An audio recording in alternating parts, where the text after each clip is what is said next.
Friends, welcome to chef Sivaya's. இன்றைக்கி நம்ம வீடியோவில் கடல் பாசி வச்சு ஒரு சிம்பிளான ஒரு கேக் ஒன்று செய்ய போகிறோங்க. ஜெல்லி டைப்பில். வாங்க வீடியோக்குள்ளே போய் பார்க்கலாம். அதுக்கு கடல் பாசி 5 கிராம் எடுத்துருக்கேங்க. பாருங்கள், தேங்காய் துருவல் அரை மூடி, ஏலக்காய் தூள் 150 கிராம், ஜீனி. இதாங்க கடல் பாசி பேக்கெட். அகர் அகர்னு சொல்லுவாங்க, சைனா கிராஸ்ன்னு சொல்லுவாங்க. இது சூப்பர் மார்க்கெட்லலாம் கிடைக்குங்க.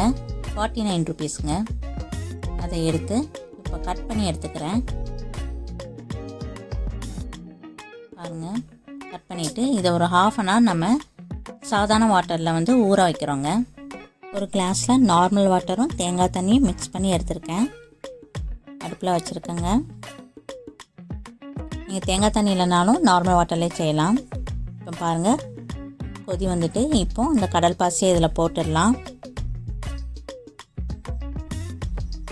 போட்டுட்டு அதை கிண்டி விட்டுட்டே இருங்க.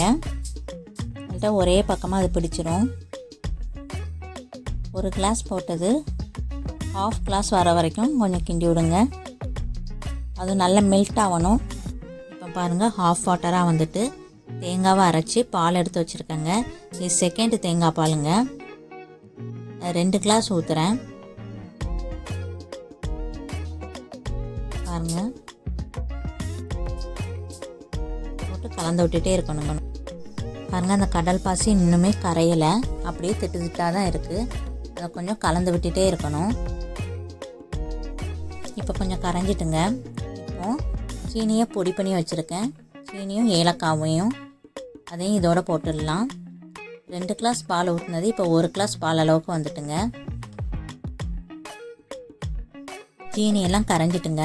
இப்போ இந்த ஸ்டேஜில் நம்ம ஃபஸ்ட்டு பால் எடுத்து வச்சுருக்கோம்லங்க, அந்த பாலை இதோட மிக்ஸ் பண்ணுவோம். கெட்டி பாலாக இருக்கணுங்க, ரொம்ப தண்ணியாக இருக்கக்கூடாது. ஊற்றிட்டு ஒரு கலக்கு மட்டும்தாங்க கலக்கணும். கலக்கிட்டு ஸ்டவ்வை ஆஃப் பண்ணிடலாம். கொதிக்க விடக்கூடாதுங்க. லேசாக சுட்டா கூட பரவாயில்ல, ஆனால் கொதிக்க விடக்கூடாது. இந்த ஸ்டேஜில் நம்ம ஆஃப் பண்ணிடலாம். நம்ம கடல் பாசி கேக் ரெடி ஆகிட்டுங்க. அவ்வளோதாங்க. இன்னும் ஒரு பவுலை நம்ம ட்ரான்ஸ்ஃபர் பண்ணிக்கலாம். நான் இந்த பவுலில் ஊற்றி ரூம் டெம்பரேச்சர்லேயே வைக்கிறேங்க. நீங்கள் குட்டி குட்டி பவுலில் கூட ஊற்றி நீங்கள் ஃப்ரிட்ஜில் கூட வைக்கலாம். இதில் இப்போ டூட்டி ஃப்ரூட்டி போடுறேங்க, உடனே போட்டுடணும். உங்கள்கிட்ட இல்லைன்னா நீங்கள் நட்ஸ் கூட போட்டுக்கலாம். அப்படியே ஒரு 3 ஹார்ஸ் வைக்கணுங்க. பாருங்கள், 3 மணி நேரத்துக்கு அப்புறம் நான் பார்க்குறேன்.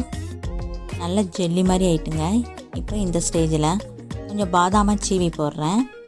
நீங்கள் கட் பண்ணி கூட அப்படியே வைக்கலாம். பாருங்கள், இப்போ இந்த மாதிரி கார்னரை அப்படியே கட் பண்ணி விடுவோங்க.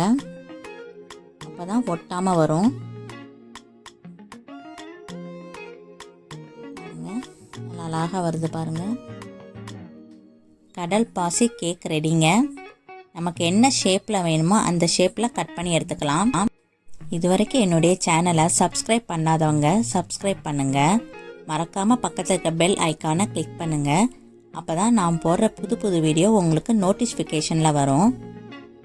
இது சிம்பிளான கேக்குங்க. இப்போ பாருங்கள், நடுவில் கட் பண்ணி காமிக்கிறேன். இது உடம்புக்கு ரொம்ப ஹெல்த்திங்க. தேங்காய் பால்லாம் நம்ம ஆட் பண்ணியிருக்கோம். பாருங்கள், ஜெல்லி போல் இருக்குங்க. நல்லா சாஃப்டாக இருக்குது. பின்னாடி பாருங்கள், நல்லா டூட்டி ஃப்ரூட்டி போட்டது அழகாக இருக்குங்க. மேலே பாதாம் ரொம்ப அழகாக இருக்குங்க. நீங்கள் இதே மாதிரி குழந்தைகளுக்கு செஞ்சு கொடுங்க. அவங்களுக்கு இந்த மாதிரி ஜெல்லி டைப்னால் குழந்தைகளுக்கு இதெல்லாம் ரொம்ப பிடிக்குங்க. பாருங்கள், டபுள் லேயர் மாதிரி இருக்குது. இப்போ எல்லாத்தையும் நான் கட் பண்ணி வச்சுருக்கேன்.